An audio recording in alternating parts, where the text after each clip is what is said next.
You're listening to Satellite Sisters. What's a satellite sister? The person you call when the best thing in your life happens or the worst. The person that gets you up, gets you going, and gets you through. And every once in a while, changes your mind. This podcast is part pep talk, part weekly check-in. Like grabbing coffee with a friend. Thanks for being here. Welcome to the Satellite Sisterhood. You're listening to Satellite Sisters. Thanks for being with us today. We are so excited for this special Ask Us Anything podcast episode. I'm Leanne Dolan. I'm in Pasadena, California. I'm a writer. I'm a producer. I'm 23 years on the job here at Satellite Sisters. How about you, Liz? Only 23 years? It seems like so much longer. We have lived a lot of years on Satellite Sisters. How about you, Julie? 23 years, I can't remember anything I've said from any year. I have no idea. Okay. But so happy to be here. I'm very present today. So no matter, even if I can't remember what I said yesterday, today, in this moment, I'm with you, sisters. Okay. Okay. That's funny, Julie. We are the Satellite Sisters, Liz, Leanne, and Julie here. We're assuming this isn't your first Satellite Sisters episode that you've ever listened to. You might want to start on, I don't know, any of the other 800.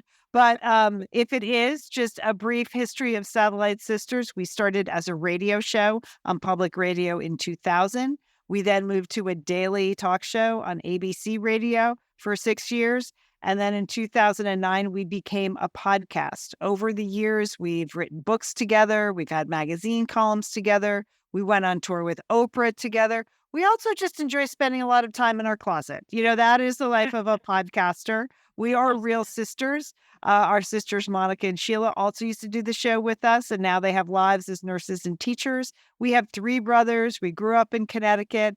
And all of this background is just going to help you make some of these questions, make sense of some of the questions later on in this episode. But this episode is all filled with your questions. We're going to start with the lightning round. We have questions about production. We have questions about family. And then we just have some random questions that you sent in that we enjoyed that we'll answer. So, sisters, are you ready? Ready. I'm all Ready. Yes. Born ready. Okay, so we're going to start with a lightning round. And again, there's no actual timer, but these are just short answers that people sent in. You can give short answers to the questions that people sent in. All right, this one came from Lynn. She said, Julie mentioned that pink is not her color. For each sister, what are your favorite colors? Julie, we'll start with you. Okay. It used to be blue, but now I'm moving into green. So I'm going to say teal. Okay. Okay. I know. I know that was a complicated answer, but I'm going with that. Okay, Liz, how about you? I have no idea what your favorite color is, Liz. Okay, I would say my favorite color to wear is royal blue, but how can I not mention the color of my lipstick, Cassis? Because we get so many messages, questions when we do videos together or the Instagram together asking what my lipstick color is. So once again, I'm just going to say Bobbi Brown, Art Stick, Cassis is my favorite color. Okay, just a reminder, this is the lightning round, but sure, okay. Yeah, that was even longer than my answer. We're not doing too well, Leanne, are we? I am going to say all blues, any blues, all blues go together. That's it. To wear, to live in, to watch. I love blue. All right, Stephanie wanted to know. She had a bunch of questions, so I'm going to dole these out. All right, Liz, this one you can take. Did your niece win the position for which she was running? Yes, she did. She is a Northport Village trustee in Northport, New York. Her name is Megan Dolan Saporita, and she is a local politician engaged in lots of things in her local community. All right, this one I'm going to take. Did anyone ever investigate further into Sheila's living situation? It sounded like she moved into a retirement community without realizing it. Okay, Stephanie, I did actually go to Sheila's apartment in New York last October. It's sort of an unusual situation in New York City because it's like a housing development that was developed in the 20s or 30s. It's a lot of high-rise buildings, but it's set in a park-like setting. It is sort of like a retirement community without realizing it. I think she wishes that there was more step-down care that she could take advantage of because she so enjoys medical care. But It's a very, very nice place to live. It's very relaxing when you get there for New York City. It's right there on the sort of the edge of Manhattan. It's fantastic. All right, Stephanie also wanted to know, how is Ruthie's new baby doing? Julie, you have the I'll handle this. We got the full report at the family reunion. Bright-eyed Evelyn is adorable. She was every picture of her. She is so awake and alert. I think she favors her father, Jeremy, but I can see some Dolan in her as well. I mean, she is a winner, and Sheila is loving being a grandmother. Yes, that is true. That's true. Good question. Okay, this was a fun question for the from Kimberly. She wanted to know, she loved Bad Sisters on Apple TV. That was the Irish TV show about the murderous sisters that we recommended. And she wanted to know, which bad sister are you personality-wise? Now, I will just say this. I was assigned this question, and I was supposed to assign, the sisters different roles. Okay, here's the deal. We're all Eva, okay? We're all versions of Sharon Horgan. We are. So describe why, Leanne. Yeah, she's sort of the oldest sister. She's the one that pulls it all together. She's the one that orders people around. She's the one that, she's sympathetic, but she gets things done. And, people come to her and they trust her with information and they want to get advice with her. That is all of us in various portions of our lives. I wanted to be the one with the eye patch, BB, but I'm just not that cutting edge. We're all Sharon Horgan is the answer to that question. Okay. Good answer. Tracy wanted to know, do the sisters speak multiple languages? Liz, do you want to start?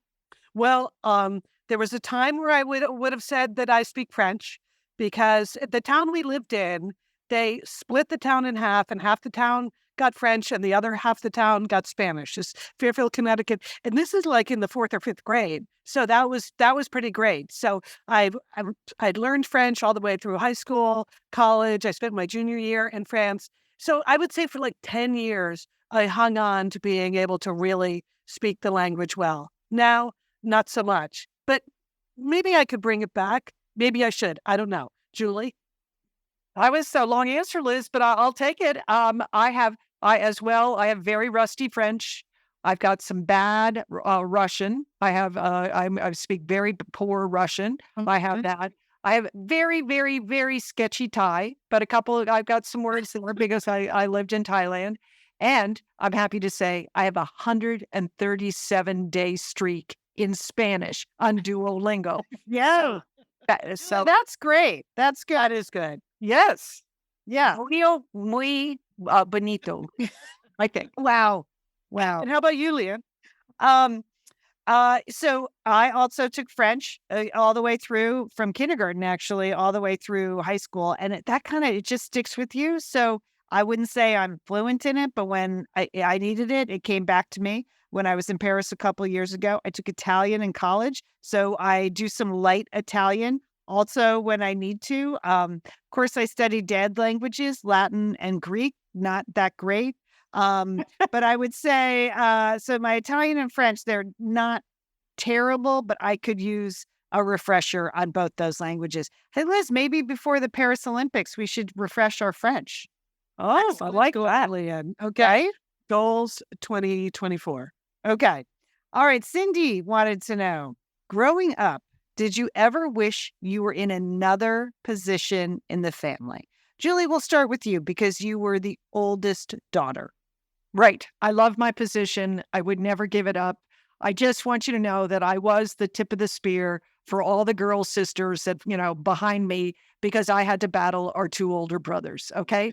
I took that on my shoulders. I did it for you sisters, and you can never repay me enough for that role that I played in the family. That's true. We can't repay you that. No. Do you recognize that? Sharon Horgan. There you go. That's Sharon Horgan. All right, Liz, how about you? Did you ever wish you were in another position in the family? Not really, but a little more. My position in the family, I'm child number 4, daughter number 2, but I was in a pack. Me, Sheila, Monica, boom, boom, boom, only 1 year apart.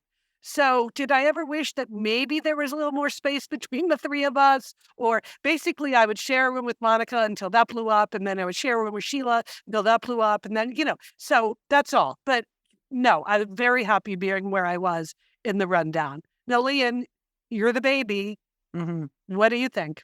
Yeah, I'm the baby of the girls and the baby of all 8. So I'm 8 of 8, the youngest in the family. First of all, as the youngest in the family, I didn't really know there was an option that I could be in another position. I was rarely given any options. I just did what I was told. I wore all the clothes that my sisters had already wore. I never got my own ski equipment, or bikes or anything or cars or anything like that. I was very happy being the baby in the family, but I will say this: I was a baby that was not babied. Yeah, I was, no one ever dressed me up like a doll. No one did that, no. no. So, so I like that. Had I been treated like a baby, I don't think I would have enjoyed that. But I was just given a lot of free reign and no one was paying attention. So it was excellent. I enjoyed benefiting from Julie's, leading position. Fighting the good fight. Yeah. Our brothers had, some really rough years. And so almost nothing I could do looked bad to my parents. Other sisters had issues. I just learned to keep my head down and get away with a lot of stuff. So that's what I would say. Would not give up being the baby in the family, but would not have liked it if I was babied. Okay. All right. Stay with us. We have production questions and questions about our mom and dad coming up.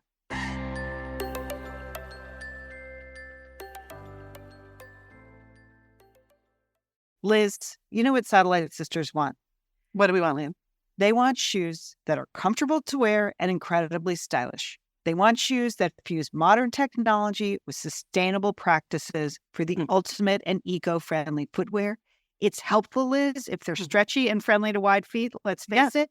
We want to be able to wash those shoes in a machine, make the machine washable. Yep. We want some supportive soles, don't we, Liz? Yes. Well, okay. So this is the big pitch. Vivaya is just doing the Satellite Sisterhood. It's great, isn't it? We have these beautiful shoes made of recycled materials, stylish, fun colors. They are supportive soles, friendly to wide feet. Vivaya, welcome to the Satellite Sisterhood. Liz, tell me about your shoes. You're waving at Sign up. You can see these on the Zoom. I'm sorry, podcast listeners, you can't see these, but I ordered the flats. I love the fact that they have a little heel lift, Leah, just enough to take that pressure off your Achilles, right? And the footbed, super comfy footbed. I love these. And it's the dress them up, dress them down situation with these too. I can wear them with anything. I wore them the other night with a cute dress, and I wear them around with blue jeans. Vivaya nailed it for me. All right. We want the Satellite Sisterhood to take a look at these beautiful Vivaya shoes. We've heard you. We know you want shoes with soles, and we got it for you with a little bit of lift, something to help you out that you can wear all day long. And you know what, Vivaya? We're happy you're here at the Satellite Sisters. And apparently you're happy we're with you because you're giving our listeners a special deal. Go to Vivaya.com to get 15% off your purchase with the code SISTERS. That's Vivaya.com for 15% off with promo code SISTERS. And Vivaya is spelled Vivaia. Vivaia. Go to Vivaya.com today to get 15% off your purchase with code SISTERS. Thanks, Vivaya. Hi, Satellite Sisters and Misters. Liz and Leanne here, and we are here once again to sing the praises of Prose and their truly custom made-to-order hair care system. Switching to a custom routine from Prose is really one of the best things I've done for my hair. Liz, are you still seeing the same results from your Prose? Leanne, my results are better than ever because I got to say, my hair is feeling very fluffy, which I know the hair word for that is volumized. But I have a hair challenge. I live in a super dry environment here in Southern California, but I swim in a pool almost every day. And I feel like I have dialed in, or Prose has dialed in the formula perfectly now. So even though I have those two things going on in my life, my hair looks very full and very shiny. That is fantastic, Liz. Well, that's because you take this quiz, which is really in depth. Pros wants to know everything about you, like your exercise routine and where do you live and what's the air quality like there and what are you eating? Are there any other challenges you're dealing with? They analyze 85 personal factors, and then Pros handpicks a clean, sustainably sourced ingredients for your personal shampoo, conditioner, pre-conditioner, post, leave-in conditioner. I have all the steps. I have all the conditioners, Liz. I also use the hair vitamins regularly, which my hairdresser swears make a big difference in my hair. So Pros, we love you. But if you're not 100% positive that Pros is giving you the best care you can ever have, then they'll take the products back, no questions asked. So worth a go. Custom made to order hair care from Pros has your name all over it. Take your free in-depth hair consultation and get 15% off your first order today. Go to pros.com/sisters. That's pros.com/sisters, and Pros, PROSE, pros.com/sisters for your free in-depth hair consultation and 15% off. Thanks for great hair, Pros. We're back. We're the Satellite Sisters. It's an Ask Us Anything special. Thank you so much for sending in all of your questions. You can always stay connected with us. Hello@Satellite Sisters is our email address. We got some of these via email. Fancy. All right. Susan wanted to know, over the years, this is a production block, by the way. We got a lot of questions about how we do the show. How has it changed over the years? Where are so-and-so and so-and-so? So we're going to answer some of these questions. All right. So Susan wanted to know, over the years, you've had many hosting formats, 2, 3, 4, 5 sisters. Sometimes Leanne was the lead. Other times Liz has been the lead. There's cities galore. Could you explain how those evolved and what's happening there? How did that happen? So Liz, why don't you lead us off? Well, Susan, the first big difference was between doing the radio shows we did and doing the podcast. Because in our radio life, we had one highly produced once a week show on public radio, which was super complicated to do. That the satellite was in our name because in those days it took an actual satellite to connect all the studios. Julie, you were living in Bangkok then, right? So you were in a radio studio in Thailand at midnight, correct? Correct. That's correct, Liz. Yes. So when we were doing either pre-produced radio or live radio, it was super complicated. But what's good about the live radio, is that people could kind of call into the show. We could get a little being live was super fun. And I think we all enjoyed that. And then going to the podcast, super flexible, super easy for us to do it from wherever we are. And most of all, no longer require satellite. So since the invention of many of the technology, that everyone uses now, like Zoom, it allows us to do whatever we want from wherever we are, which makes it fun to do and easy to keep up with the number of shows that we want to do. I would add to this, Susan, that each format of the show really sort of kind of changed the nature of it. Our first show on public radio was an hour long, and it was very I think not constrained might not be the right word, but everything was we had the opportunity to have things edited, so we wouldn't be bumbling around like this answer is, Susan. It'd be much cleaner.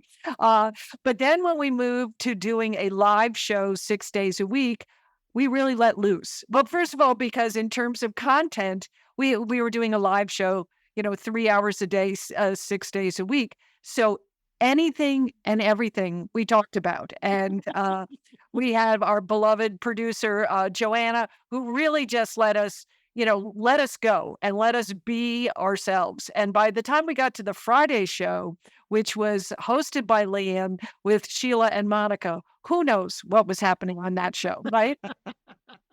Yeah, I mean, it was unusual, actually. Initially at ABC Radio, they said, no, all 5 sisters have to be on every day. You can't change the hosts every day. And we were like, no, that's not going to work. It's too many sisters, and we need one day off to go to the dentist. And so we had a different group of 3 sisters every show, and that really made it fun. And then all of us would be on the Saturday show. But so we had the varsity team, Julie, this team right here was the varsity team, but the JV team was me, Monica, and Sheila. But every show was slightly different based on who was showing up for the day and the material you covered and the tone of the show. So it actually worked really well. And honestly, listeners did not mind at all. Wouldn't you say that, Joel? I would say yes. They went with the flow. And when we got to podcasting, what I would have to say to all of our listeners is thank you. Thank you for sticking with us, because I think this was the era of technical difficulties.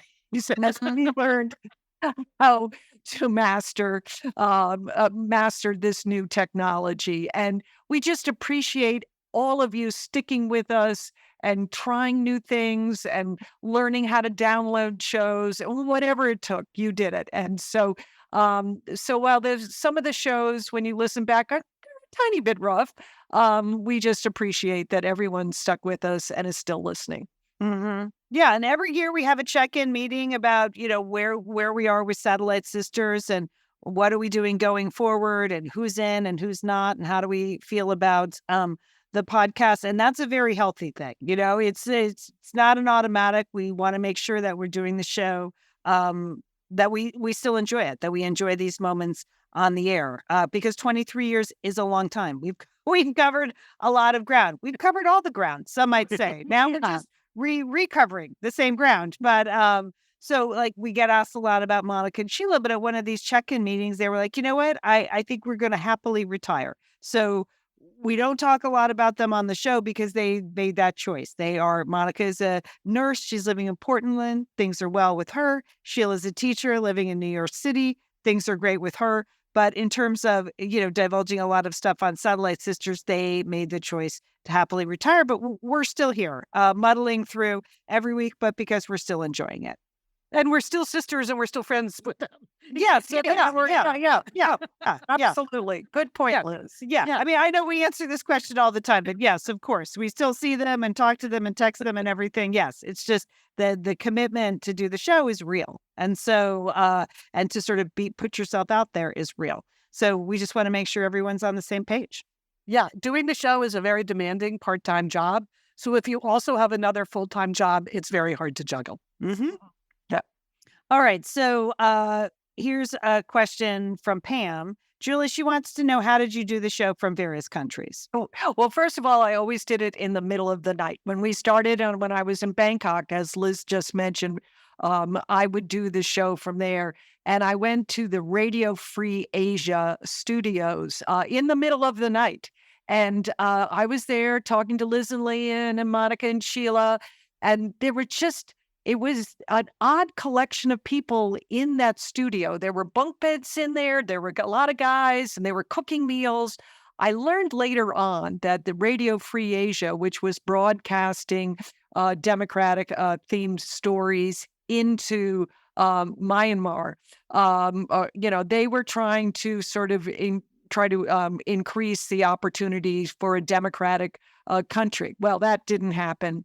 But these were, I think they were, somebody I knew told me that that Radio Free Asia operation was really, these were Burmese freedom fighters that were operating out of the radio station. So there was me talking to Satellite Sisters about pets and pies and bras. And in the next room, there were some very serious democratic fighters doing their best. In Russia, same thing, was in the middle of the night, but I did it from my apartment. I was hooked up by an ISDN line. And also, I imagined there were quite a few other people listening to our conversations because, of course, everything in my apartment was bugged. But we had some good shows there, but it was always, I was usually about 12 hours time difference between that with my sisters. Yeah, that was a big commitment, Julie. Yeah. There's a lot of times you would go out to dinner, come back and do the show like you were doing it in the evenings and we were just having coffee. So different vibe. You hung in there. In Russia. You added a lot to the show. All right. This one, we got a bunch of questions about our actual business model for Satellite Sisters from Mimi and Wheezy and others. And they wanted to know, what is the business model in terms of, do we make a living doing this? How do we actually sustain the show? And they wanted to know if we had any data points we could share. Gosh, data points, Mimi and Wheezy. on. Yeah, we got data points. All right, Liz, you're going to take this one, the top. Yes. I do love searching around for data points, Mimi and Wheezy. So here's the best way we can answer that. As I said, Satellite Sisters is a very demanding part-time job for the three of us. If you look at Satellite Sisters in the overall market for all podcasts, we are in the top 5% of all podcasts by downloads. So that is a super good place to be, because that means that we can get sponsors, and it's the sponsors who support our show. So that's good. But that money that comes in from our sponsors not only pays us what we pay ourselves, but Sergio, who we love, Emily, who we love, our webmaster, our ad sales partner takes a big 30% of that. So that's the way it all works out. It's sliced up quite a bit. So our business model is that we are totally ad supported as a podcast.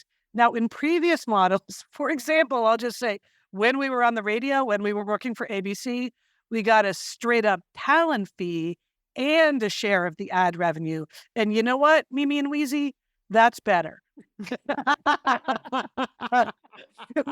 When they just pay you money to do the show. Yeah. All five of us were doing the show. Woohoo! Talent fee. So that is not the way the podcast business works. But we are here supporting the show, supporting the people that work for us. And we do that because you support our advertisers. Yeah, it's been a very good business for us. We've had some great years. It's a creative process, and it's a creative business, and it's a business where it has up and down cycles, and you have to know that going in, and you have to just be prepared for it, right? Right. Sure. I would also say this. It's why we do say share the sisters. Like literally every time you support a sponsor, they're monitoring that, right? They know it. Like that's why, they want you to use the URL and the code. Like that's good for us. But when you share the sisters and increase our listenership, that's also really good for us. We've looked at all kinds of other models, subscription and Patreon and platform and this, and they're just not for us. It's just, first of all, it means once people start paying you directly, you really owe them stuff. Like extra bonus content. And we're just happy to get this content out. So that's it. But we've always, I think because we came from radio, we've really enjoyed working with our advertisers. We actually enjoy the relationship that we have. We do feel personally responsible to bring you products that we believe in, and we think it's a good way to share that information. So, we've been happy with this, but as Julie said, it's cyclical. As the ad business goes, so goes the show. But so that, those are our stats. I can tell you, lifetime, every year we have over 1 million downloads on the show, right? So, and that's been the case for quite a while, which is extraordinary. I mean, just to think that the little show that we generate, from my laptop or Liz's laptop. Well, now we have Sergio involved, so that's good. But that gets over 1 million downloads a year. It's really incredible. It's great. So and it continues to be a fun source for us creatively. Yes, for sure.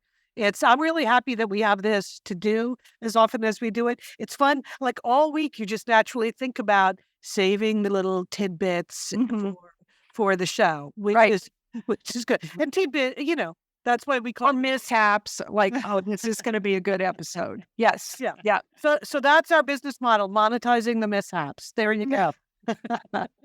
All right. And one final question on the production. Of course, we got asked, how is John Ramos? John Ramos was our engineer back at the ABC days. He would be a voice on the show. He was so great to work with 6 days a week. We started at ABC, I think in 2003, 2004. And at the time, John and his lovely wife, Suzanne, were looking forward to having their daughter, Sarah, and she just graduated from high school. So I can remember we got the baby gift for Sarah. Now she's a high school grad. It's amazing. It's amazing. And she's going to nursing school, which is really nice. So John has carried on. He's over at Fox Sports Radio. So, and he's engineering and part of all kinds of other shows there. It was unbelievable to us that he went from Satellite Sisters to sports. I can't believe you did that to us, John. No, but he's always loved sports. So I think he's really in his element there. But he's a classic radio guy, and he has stayed in radio, and that's wonderful. And over the years, because he lives in Southern California, we've been invited to various family events with John and Suzanne and their family. They have 3 kids now, and it was just wonderful to work with John. It remains great to stay connected to him. Yeah. Absolutely. Yeah. We've been to first communions. We've been to funerals. We've been to just backyard birthday parties. It's really been a pleasure to see that whole family grow. I mean, Sarah was literally like a newborn control room when we were starting, because Suzanne, and we started work at 6 a.m. on Saturdays. So Suzanne and Sarah would come in with John, and the whole little family would sit there together in the control room. Right. That's so great. And now John's youngest is in his Little League team. John was one of the coaches, has made it to the next round on their way to Williamsport, no doubt. Okay. So we're rooting for yes. Yeah, and I'll just say that's why it's so sweet now that our engineer, Sergio, is also working with his baby daughter in his lab. So it is something that we support. Bring your daughter to work day every day. All right, Liz, now we're turning to some family questions. You're going to take over from here. Yeah. So a lot of people wanted to know about our dad. Where did he grow up? What did he do? What did we learn from him? So I'll take the first crack at this, and then Julie, you can dive in. So our father was born in Worcester, Mass. His family had been in Worcester for multiple generations. Then they moved to New Haven. They were kind of in Worcester. They had sort of generations of working in the steel mills there. So the family moved to New Haven during the Depression. His father, who was actually called Big Jim, I believe, our father was Jim Dolan, started a family steel business, and they ran that together for many years. And our Uncle Tom also helped run that company. That company ultimately was sold. But so we always thought of our dad as the guy that has this office that he goes to with a lot of big, scary machines. But he was also, later in his life, an inventor. He had patents on steel, galvanizing. Steel, yeah, it was a steel coating system. Yep. Yeah. So he had a patent on that. And then in the last part of his life, he really spent most of his time writing and trying to become a better writer. So family steel biz, inventor, writer. That was basically the range of work that he did over the course of our childhood. Well, Eddie made obviously a big impression on all of us. But when I think about the big lessons that I learned from Dad, and sisters, you can chime in on that.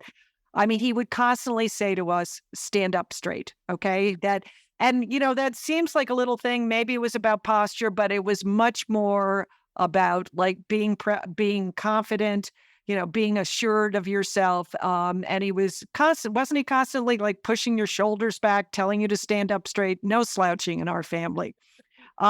Another common expression of his was rub it up. I mean, it didn't matter if you had just sledded down the hill and split your head open when you went into a pine tree. He would just say, rub it up. I mean, he was just not one of these people that got really involved in minor aches and pains, cuts and bruises, was he? And maybe that was a good thing too, in terms of keeping all of that in perspective. But I would like to say that I think one of his biggest expressions that really it shaped how he lived his life. And sometimes we called him Diamond Jim because he believed that you only go around once in life. So he was all about the splurge, right? He was all about like, here's a big event. We should go. We're only going to go around once in life. Don't miss this. Or if there was something to be done, we might as well do it first class. Is that right? Am I? Yes. Okay.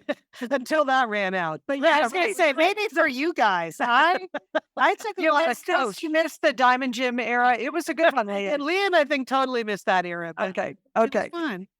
There were a lot of us. There were 8 kids. And at some point, at points, there were like 6 teenagers, right, in the house at various points.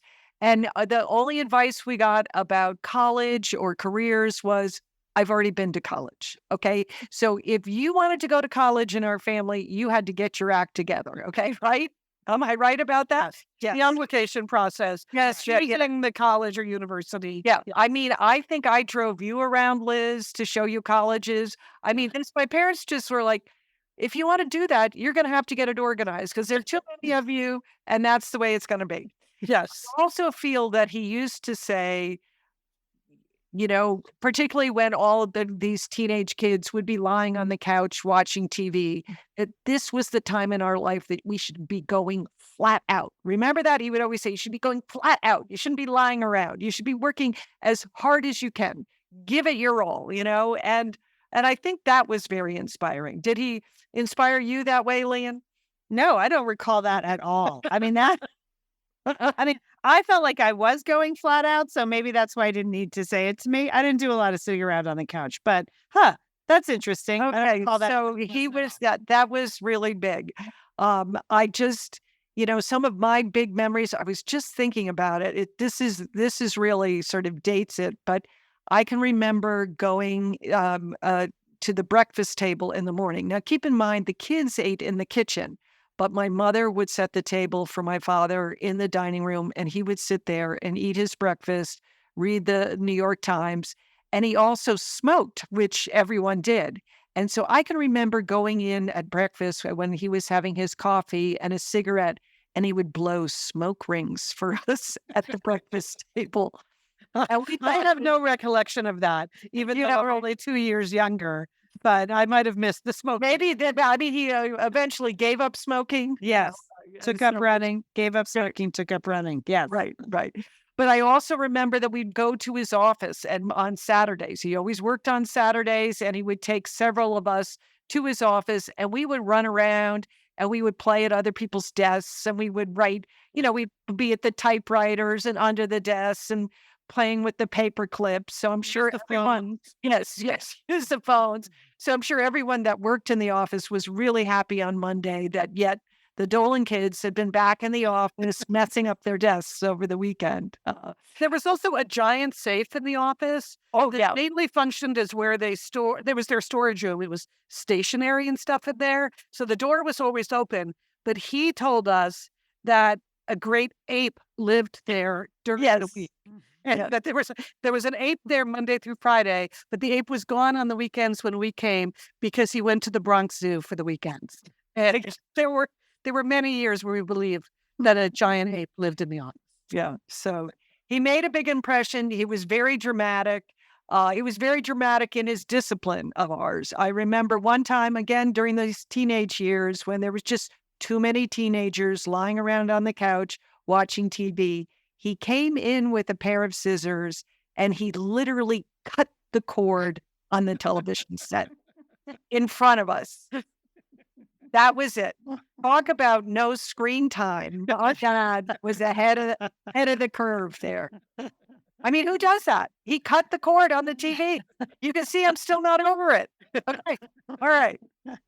He was hands down a fantastic storyteller, the best storyteller in the family. I mean, family dinners were fun, events were fun. He could turn anything into a fantastic story. He just had a natural ability to understand timing and punchlines. He was super funny, but also very, well read and had a lot of cultural references. He read a lot of books. He loved music. He loved live theater. He loved the opera. He was constantly going in and out of New York. He did pass on, I think, his love of words and music and culture to all of us too. That was a big part of growing up. We were lucky to grow up about 45 minutes outside of New York City, so we had access to a lot of things. And again, he was all for it. Like if we could take public transportation in New York to see a Broadway show when we were 12, that was fine. You should do that. You should totally do that. Yeah. But he really made the effort, I think, to infuse our house with a lot of fantastic, culture, books, music, theater. And he's really sort of demanded, I think maybe that's why the TV thing bugged him so much, really demanded that we engage on that front. And I think you see that, I think when we first started the show, Satellite Sisters, that idea of sitting around a dinner table and swapping stories, that just comes directly from my father, directly from the way we had dinner when we were growing up. So he was a big man. He was a big personality. Yes. Yeah. Big personality. Okay. Then there was a question about mom. Somebody wrote, you mentioned that Edna Dolan barred Barbies in your household. Yeah. What did you play with during your girlhood? What size and type of car did you get around in with such a large family? Give us some insight into a childhood with 8 siblings. So, Julie, why don't you take the first crack at this? Okay, well, the first thing was we were either always outside, okay, there was no playing, or in the cellar of our house, okay? So it wasn't like we had a big playroom in our house. No, my mother was all about no matter what the weather was, you're outside. So we had elaborate, and we had a couple of neighbors, but it was mainly, the kids playing with the kids.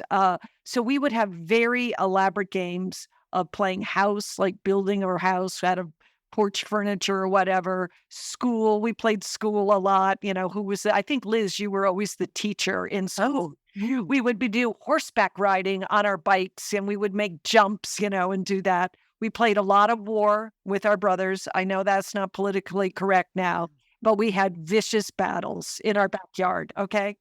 And then we spent a lot of time putting on shows. Our mother always dressed us alike, so we had matching bathing suits. So during the summer, we had very elaborate shows that we would put on for our parents, where there would be some singing, some dancing, some acrobats. But again, always outside or in the cellar, away from our mother, right? Yes. And even though we were just mentioning the television in our teenage years, when we were kids, there was no TV Monday through Friday. The kids, we were never allowed to watch TV, which made you feel culturally totally out of it. Because it was sort of, when I was young, that's when laughing was the thing that everybody talked about. And everybody would come into school and they'd start saying things like, "Here come the judge." And I would have no idea what they were talking about. I know. Anyway, so there was no TV. But the question of the car came up. Oh, yeah. What kind of car did you have? We had one of those, a big Ford Country Squire station wagons. So it was brown, but with that fake wood on the side. Okay, yeah, that was cool. Yeah. Yes. Very classy looking. Yes. And that car, there were no seat belts in that car. There were no child seats in that car. We were just all stuffed in there. You had the back seat, you had the way back, then you had that in-between little space between the back and the way back that somebody just had to get crammed into. So I forgot. Miraculously, with no safety equipment of any kind, there were no losses. Also, what was very fun is that our Country Squire wagon exactly matched our Aunt Eleanor's Country Squire wagon. And we've mentioned our Morningstar cousins a lot. We used to go many places together. So 9 Morningstars, 8 Dolans, stuffed into matching Country Squire wagons. That's how we rolled. Yeah. I was car sick my entire childhood because as the youngest, they had me facing the wrong way in the way back of the car. And I threw up almost every time we went in. And nobody thought maybe we should let her turn around and face the front. No, put me in the back. You didn't really want to be in the middle seat, Lan. I'm telling you, it was vicious between Monica and Sheila. There was a lot of fighting. No touching, no touching. You touched me. A lot of that kind of fighting going on. And not to be that person here, Lamb, who asked this original question, but we did really write an entire book about this growing up in a big family. It's called Satellite Sisters: Uncommon Senses. And it came out in October of 2001. So not great to release a book after a terrorist attack. But the book itself is really a charming collection of essays about, the lessons we learned growing up in a big family. It is out of print, but you can still find, look around at Amazon.com. I think there is one on sale for $3. If you'd like to buy one right now, you can go to Amazon.com or look around at used bookstores. Satellite Sisters: Uncommon Senses. It's a collection of essays about this very thing. All the wonderful, we loved growing up in a big family. It was fun for us. I don't know if it was fun for our parents, but we loved it. And it's all in that book, Satellite Sisters: Uncommon Senses. Okay, moving along, Debbie writes that she is from a big family, but they're all estranged. Now the remaining siblings are all in their 70s. how did we stay close, and what tips do we have? Let's start, Julie, with you on this one, because you just staged the whole family reunion. So do you have tips to share? Well, I don't know. I'm going to just say that it is worth it to make an effort. That's my experience. That whether it's a family reunion or a phone call, a text, getting together for a dinner, it doesn't always have to be a big giant act. But I think it's great to try to keep the door open. That's what I would say. And start small. That's a help, and then build up from there. But it is worth it to stay connected to your brothers and sisters, however you can do it. Yeah, I'd also say this. We've people have had good years and bad years. We for sure have had years where people have individuals have drifted away from the family, but in most cases ultimately come back. But there have been some ups and downs. It hasn't been smooth sailing since we were kids. And that's why when Julie says keep the door open, yeah, it's kind of that. I mean, there's no guarantee you're going to be able to remain friends just because you're siblings. Right. Any kind of friendship takes work and effort and love and caring. And sometimes that really works and sometimes it doesn't. So, and we've experienced that too. And I would say this, I think I feel this profoundly as the youngest. So many, when people talk to me about their family relations, they're patterns that were set in childhood. People go back when they are together, they revert to their 12-year-old selves, which I'm guessing was not the best version of you. So what I have appreciated is that my family has allowed me to grow up. As I said, I'm the baby of the family. I'm 10 years younger than Julie. I could have been treated like a 10-year-old my entire life, but I'm not. I think that's one of the extraordinary things about working with Satellite Sisters is, working with your sisters, we've gotten to know each other in a completely different context than the back of that station wagon in 1971. And that's really important. That's a good point. Let people grow, become their own people, treat them like adults, give them credit for changing or not changing, but I think letting your siblings grow up and letting them be the people they're going to be without a ton of judgment, just respecting who they are, super helpful. These old grudges and these old habits from the past, those are not helpful when you're an adult, Not constructive at all. I'm going to hang on to those 40 years later. Yeah. I mean, obviously there are some legit reasons occasionally to move away from your family. We recognize that. But short of that, you're right. Grudges, just not a good. Yeah, spending time with the anger and resentment doesn't get you anywhere. It's the wrong path. Yep. We've often joked that our MO is suppress and deny. Laughter does help. Yes. All right, we'll be back. We have a fun round coming up. Stay with us.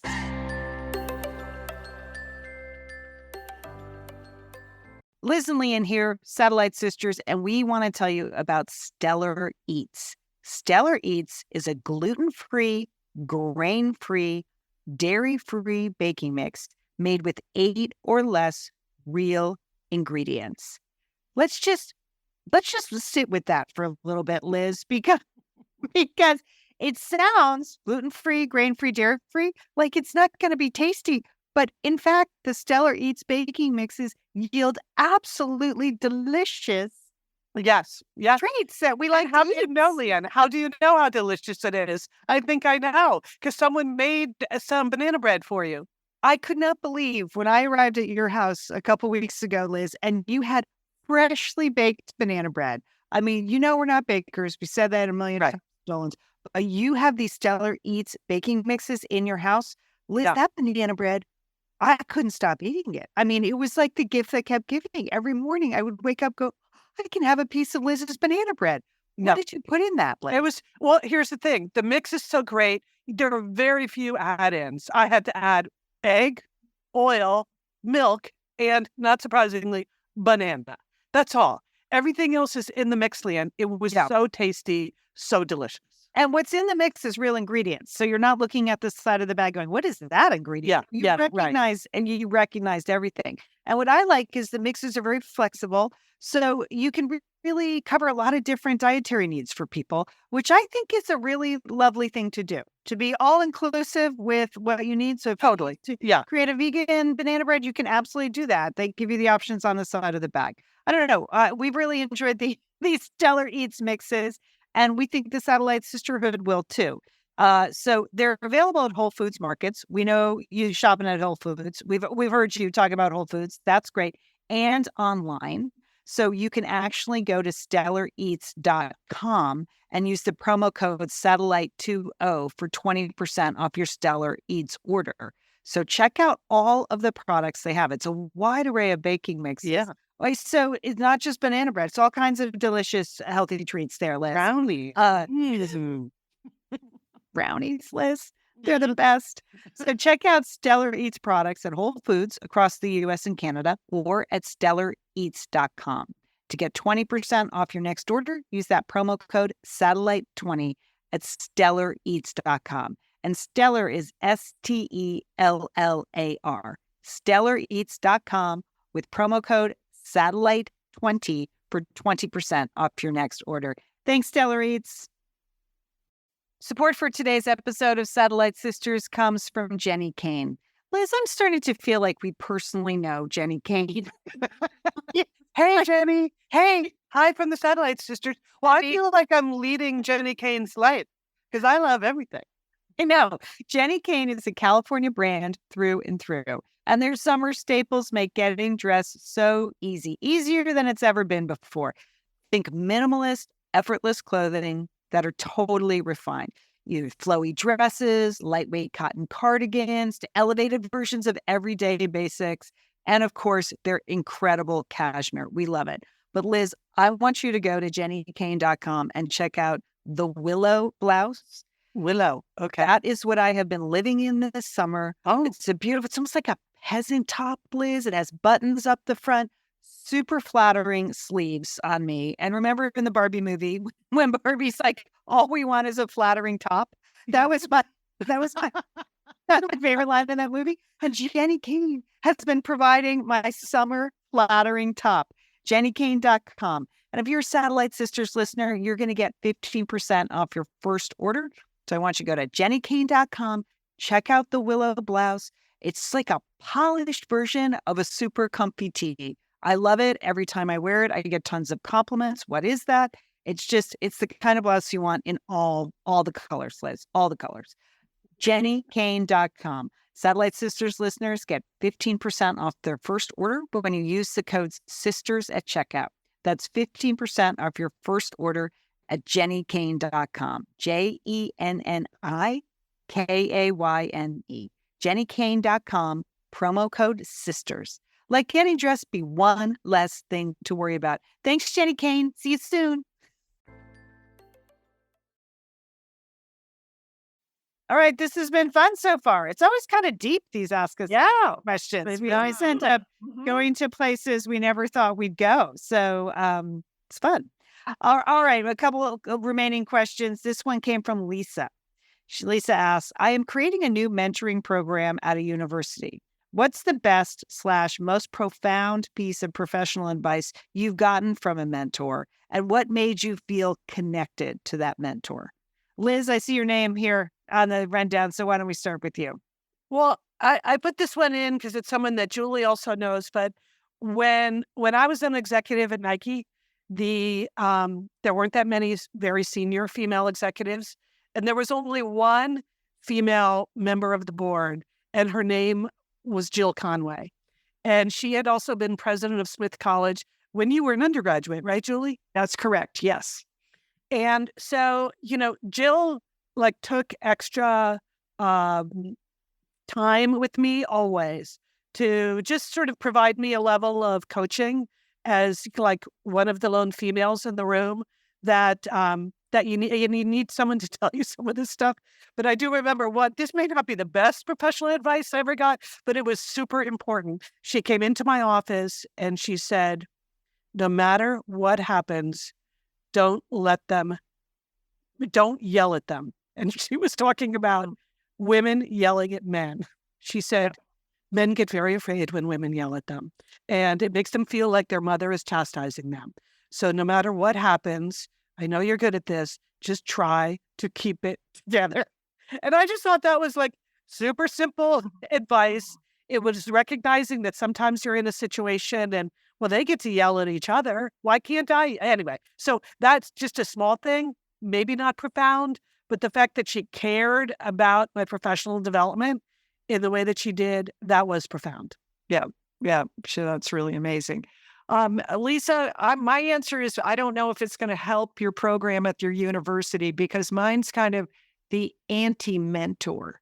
When we first started in public radio, one of our assistant producers, who will remain nameless for the purposes of this podcast, he had the ability to talk into our ear when we were doing the show, and he would say to me during the show, he'd be like, "Julie, just don't say anything. Julie, don't talk." That was his directorial advice to me personally during the show.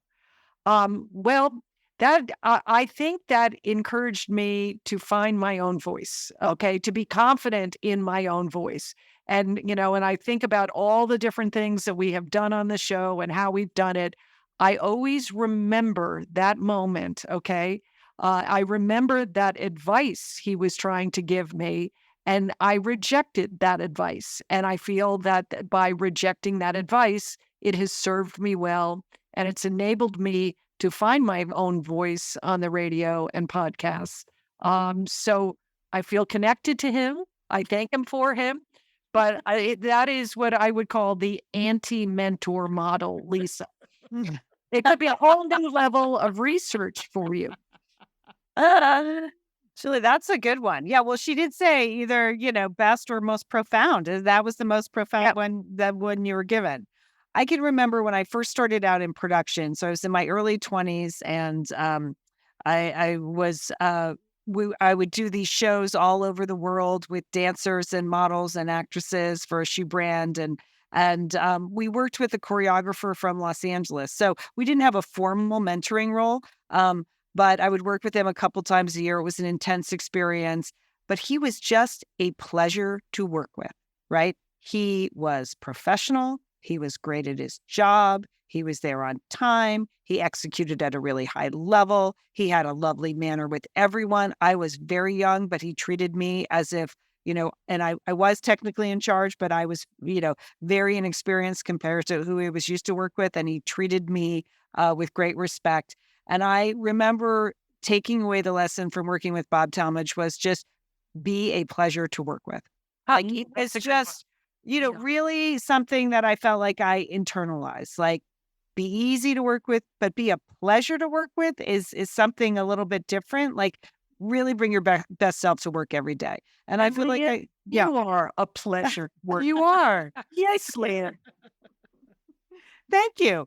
Yeah, I mean, I tried to be. So that's what I would say. He didn't know he was my mentor, but I was grateful for what he taught me. Okay, Debbie from Canada. Hello, Canada. Debbie wants to know, where are you hoping to travel in the future? And then a secondary question, if you have an answer to, is what restaurants or food carts are you hoping to try? So let's just go with where you're traveling with, and if you have restaurants and food carts, great. Julie, you're off. Okay. Where are you I've always got my bag packed, and I'm very excited. I am going to be taking a hiking trip to Bhutan. Okay. Wow. Oh, I know. Wow. In the fall, I'm taking a hiking trip to Bhutan. I'm going to go to Bangkok first because that's how you get to Bhutan. So I'm very happy to visit my former hometown. I'm looking forward to it. I'm looking forward to eating a lot of delicious Thai food.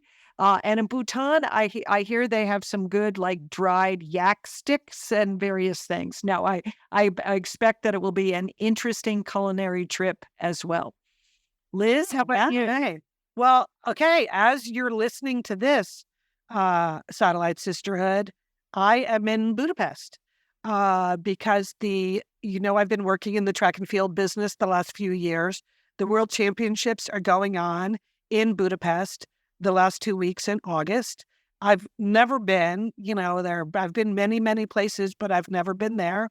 So that's where I'll be. And I'm actually, last night I was even Googling best thermal baths in Budapest. Oh, yeah. Oh, you can can be be right right. on one of those. Yeah. Yeah. Oh, they're So there are a lot of choices. So and you got to drink the water too. I don't know about that, but the bathing in the water is really great. okay, yes, I could use a little. I'm always up for the healing in the thermal baths. So Budapest is my next destination, Debbie. Okay. Well, How about you? in Bhutan, Budapest, I tried to find like a kiki town with a bee that I wanted to go to. But the trick is, I want to go to the west of Ireland. I've never been to Ireland at all, but I'd particularly love to go to the west of Ireland. There is a town where I feel like they are stalking me on Instagram, or maybe I'm following it. It's the town of Doolin in County Clare. Okay, I want to go to the town. Yeah, it's right there at the Cliffs of Moher. It looks beautiful. Every time I watch an Irish travel documentary, it's always featured. So I'd like to start at the Cliffs of Doolin, in Doolin at the Cliffs of Moher, and then go from there. A lot of music there, a lot of pubs there. It's a super cute town. But here's the meal I want to eat while I'm near there. There's a place called Dungair Castle, and it's on the shores of Galway Bay. And you can have a delicious 4-course medieval dinner there. Come on. I'd like to do that with the. Well, what do you think that is? That's mutton? What do you have there? No. I would say, I think the medieval part is the surroundings because the food looks good.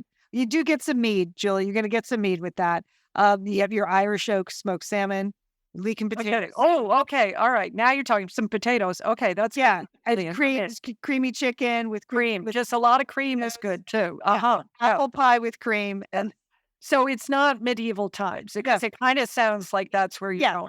But I think it's a touch of medieval times. There's just wine stories. They're going to do some performance pieces. You're in a castle, but you're eating. Oh, so it is medieval times with the jousting. medieval It times. sounds yes. But with better food. There's no jousting, Jill. There's no jousting. I'm just saying, I like to go to the west of Ireland and explore it all, but start at the city of Doolin.